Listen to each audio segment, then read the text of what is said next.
I've always been a rational kind of guy, not one to believe in ghost stories or superstitions. But that changed when I found myself in Hillside Cemetery one late summer's evening.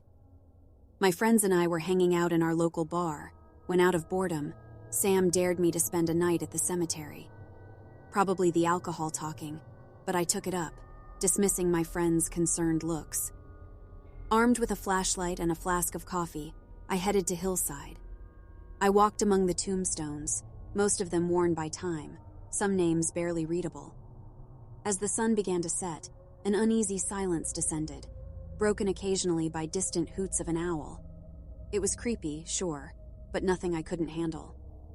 Sometime past midnight, just as I was beginning to relax, I heard a soft, slow scraping sound. I stood up, straining my ears. It was coming from the west end of the cemetery. I flashed my light in that direction, but saw nothing unusual.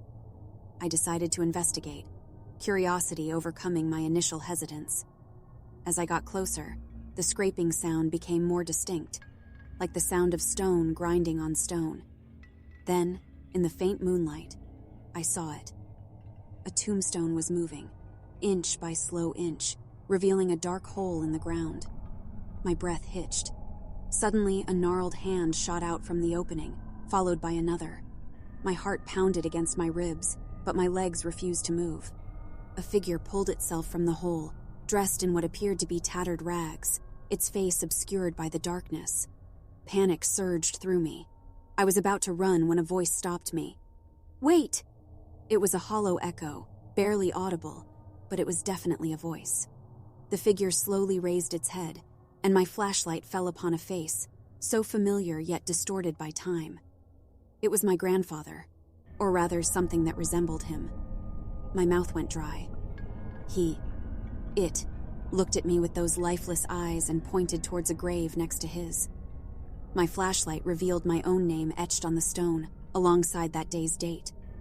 I stumbled back, gasping. This was impossible. It had to be a nightmare. I turned to run, but my grandfather's ghost, or whatever it was, held up his hand. "Remember," it said in that eerie echo, before it disappeared into the earth, the tombstone sliding back into its place. I sprinted away from there, not stopping until I reached my house. I locked the door, closed the blinds, and sat down, trying to process what had happened. I thought about calling my friends, but what would I say? That I saw a ghost? That my grave already exists in Hillside Cemetery? I didn't sleep that night, or many nights after that.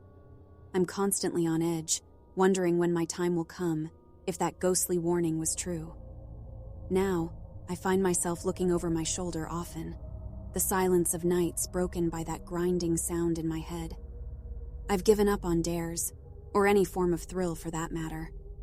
The experience at Hillside Cemetery was more than enough for a lifetime, and sometimes when it's quiet I can hear it, a faint voice echoing in the wind.